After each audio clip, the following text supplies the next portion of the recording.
name is Mary Secret. I am the eTeens leader here, and welcome to Teen Sunday. If you are like, what is going on here? This is Teen Sunday. You got greeted by teenagers.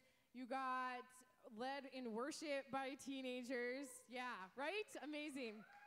And pretty soon, we are going to have a 16-year-old come up here, and she's going to share with you her story, which is also amazing.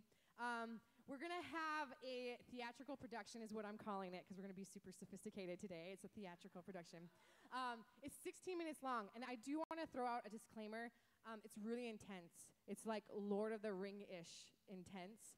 And so if there are kids that have chosen to stay in here, if they are at all scared of villains in movies or anything like that, please have them go out, because they will cry, because there is a scary villain. And so we don't want them to be scarred. It's supposed to be a good day. So, yeah, I think that is all. I now present to you a 16-year-old sophomore from Lincoln High School, Miss Asia Johnson. I don't need that. Hi.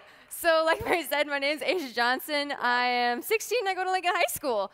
And you're letting me preach to you. So that's really cool. Thank you. So yeah, I just really want to say thank you for letting me be here and letting me talk to you guys, and that's super cool because not very many places do that.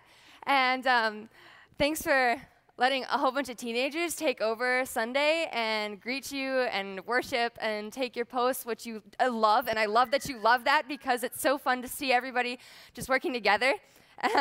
So thank you from all of us and myself.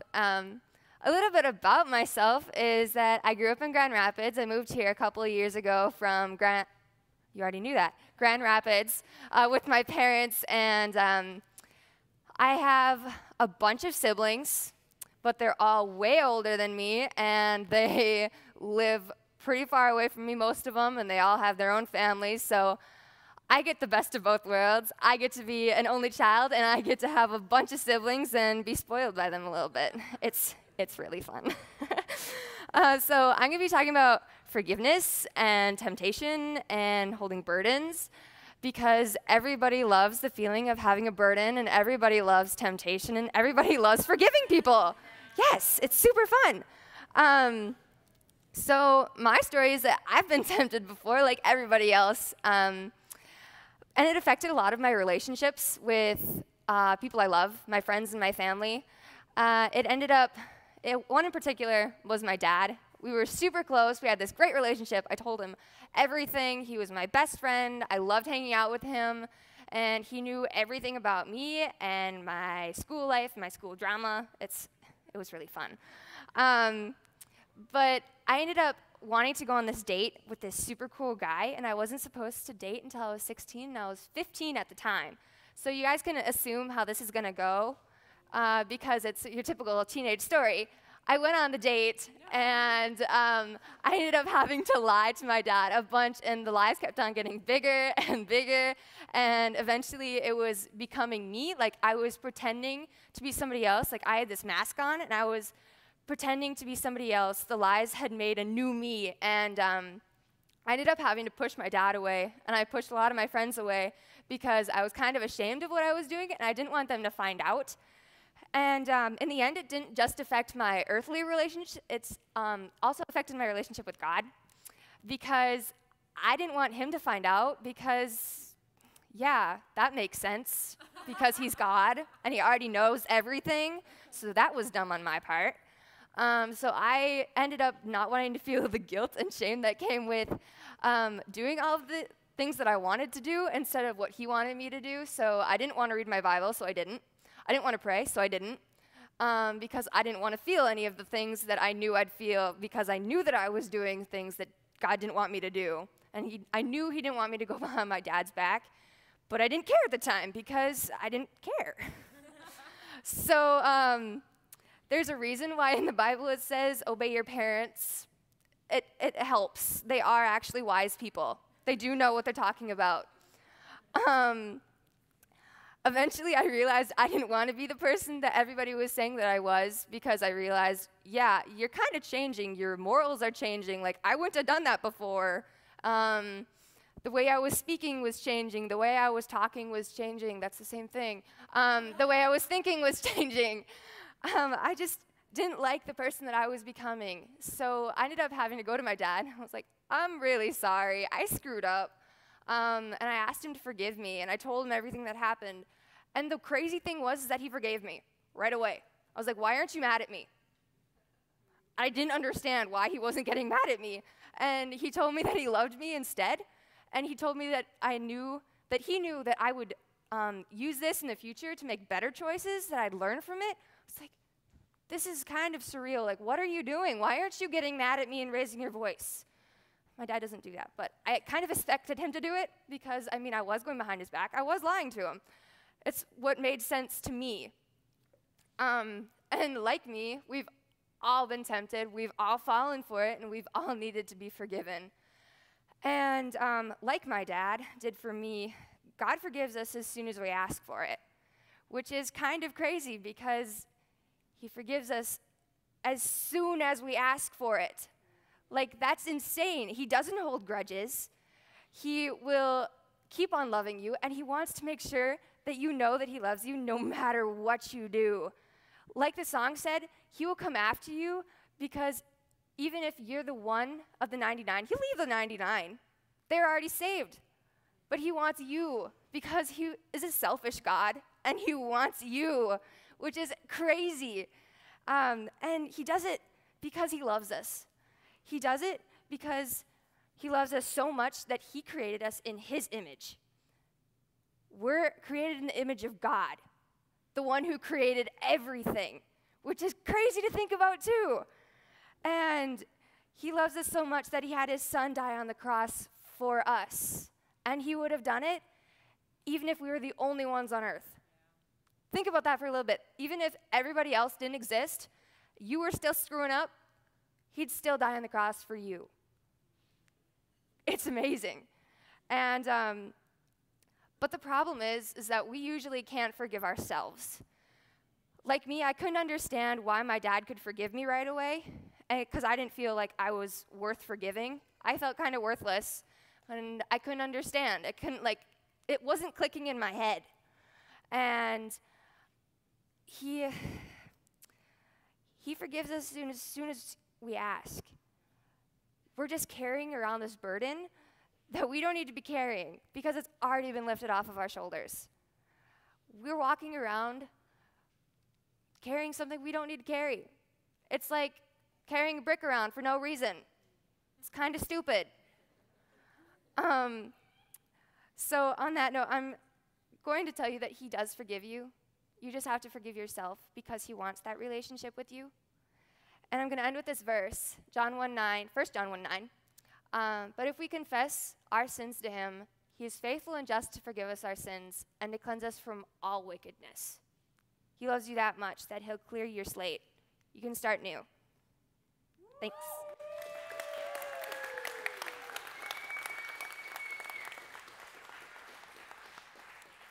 Thank you, Asia. That was awesome.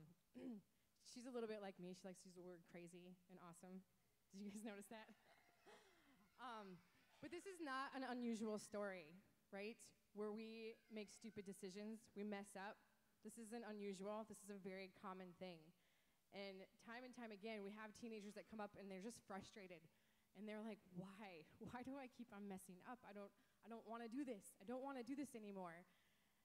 And we've come to realize that, it's not just teenagers, right? It's all of us. We all are doing this. And we've come to realize that it is super, super important for us to show them and explain to them that there's this really bad guy. And his name is Devil, Satan, Sinister, whatever you want to say.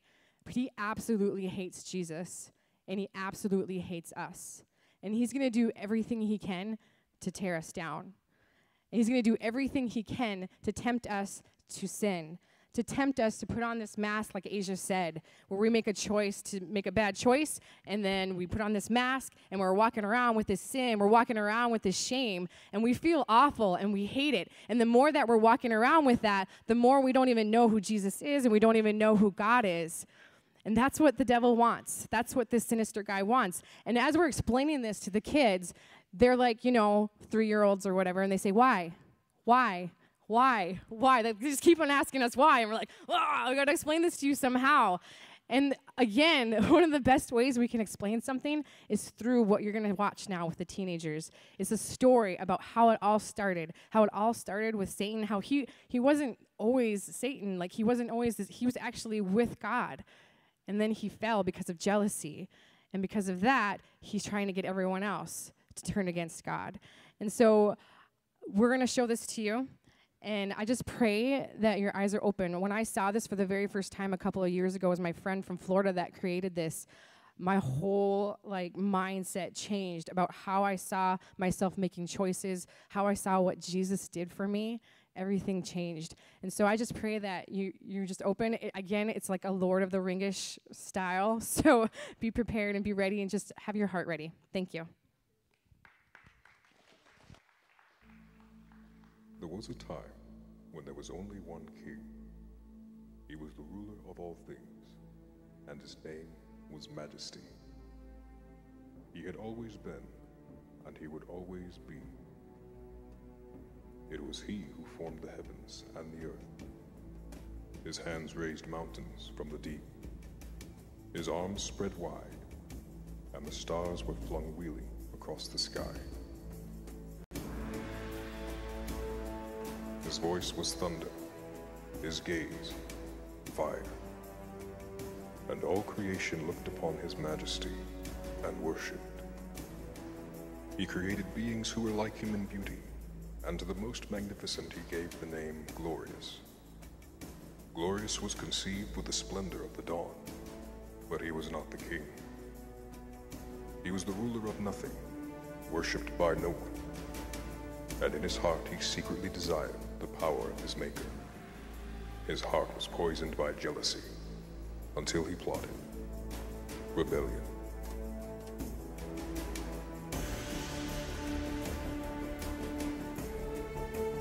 I will be master of all I see. Who is this king who denies me the adoration I deserve? All will see me and worship, and I will be like the Most High.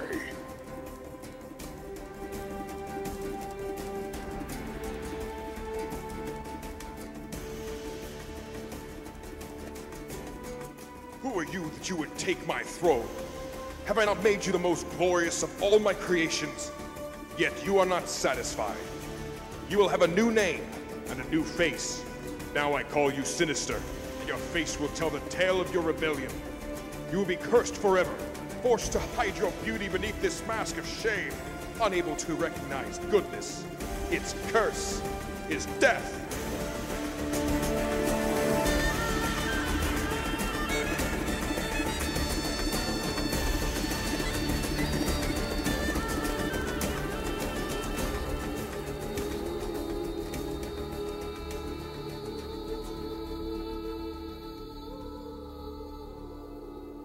The rebellion and exile of his beautiful Glorious broke the heart of Majesty.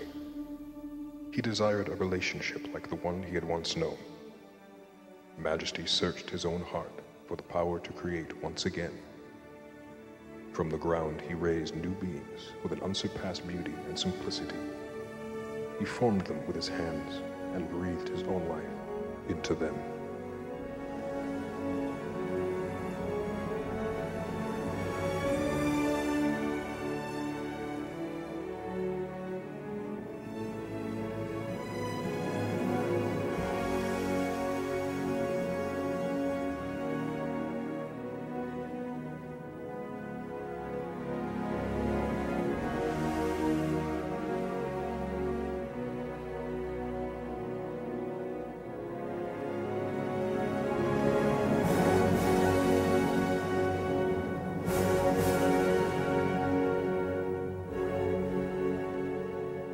You have been created from my heart and with my breath.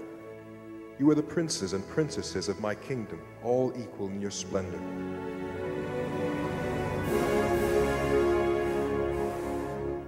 I give to you these crowns, representing your power to rule over all that you see before you.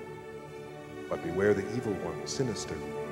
He would seek to deceive you and steal the gift that I have given you. Guard it well, my children.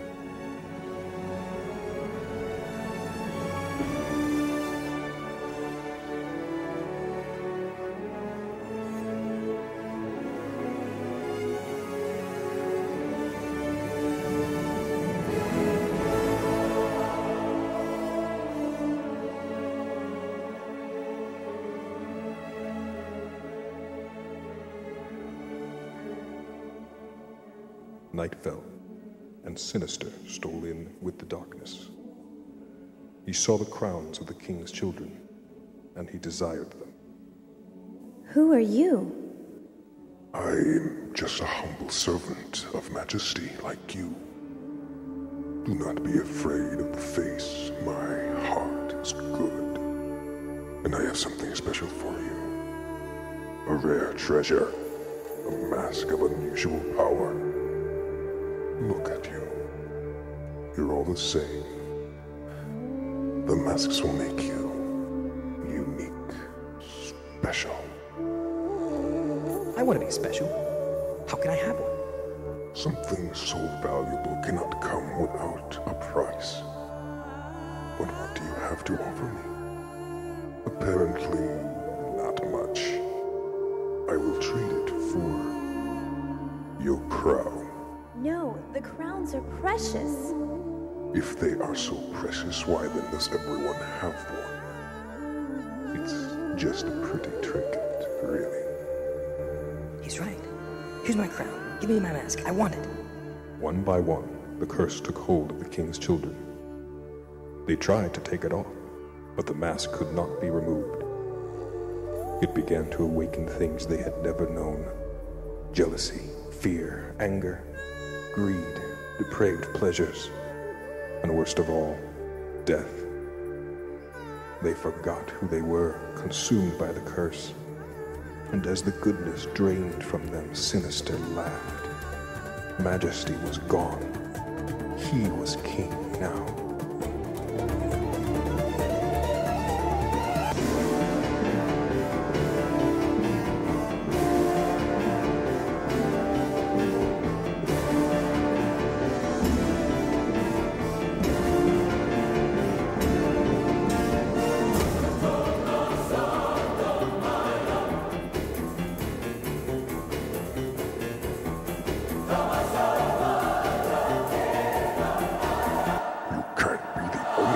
Without a mask.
It is just the beginning.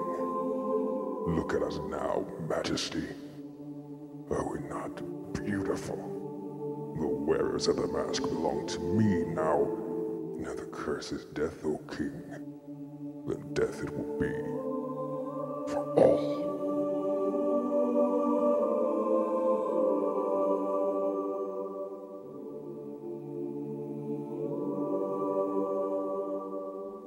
The king had returned, only to find his precious creation cursed. His children were under the control of Sinister, but no one recognized their king. Something had to be done. Something would be done.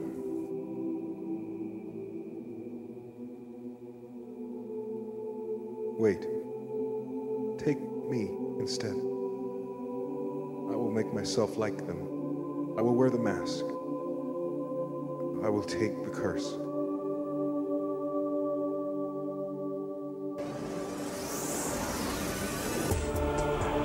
Look at this, everyone. Who comes into our kingdom uninvited and with no mask? He says he wants to be your king. King? This pretender thinks he is better than you. He is not one of us. Let us make him one. Let us give him a mask of his own.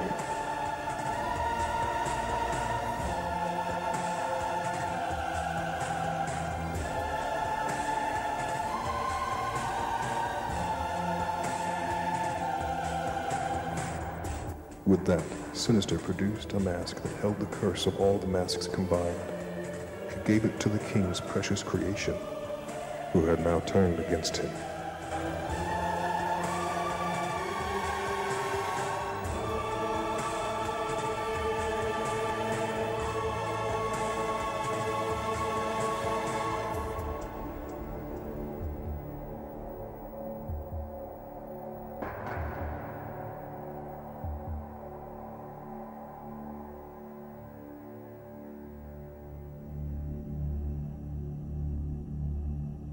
Did you really think that you could win their love?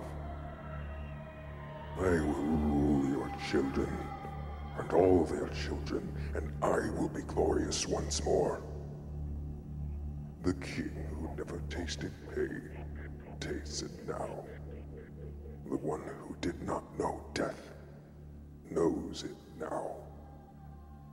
But before you die, I want you to remember this moment and know this.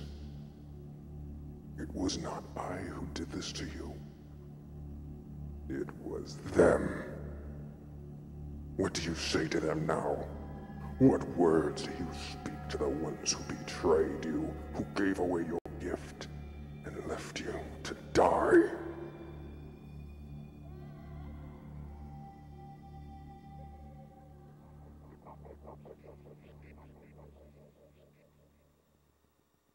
I forgive you.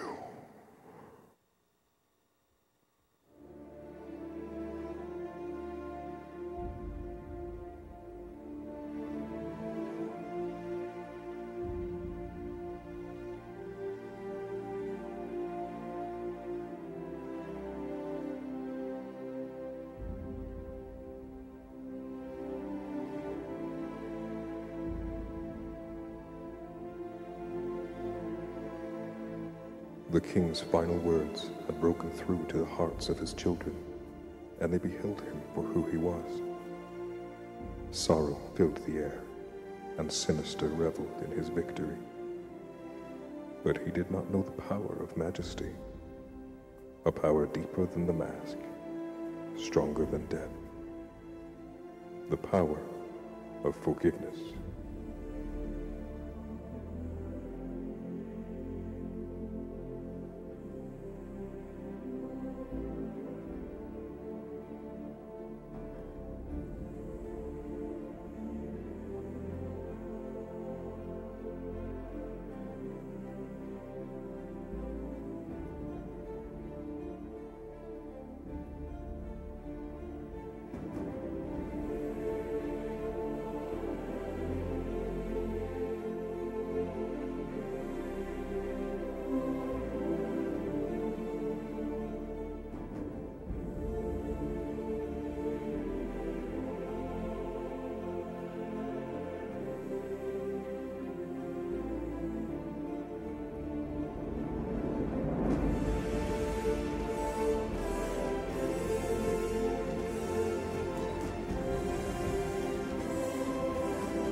You are defeated, Sinister. Now go, and never trouble my creation again. Your mercy is your weakness. I will never rest until my deception destroys your kingdom. You may have cast me out, but the curse of the mask remains. They must still choose you, Majesty. They must still choose.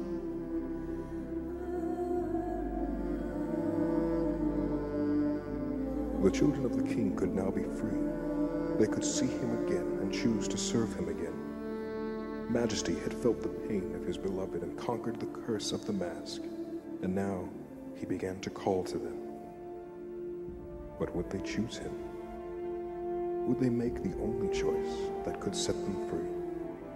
would they choose to be restored?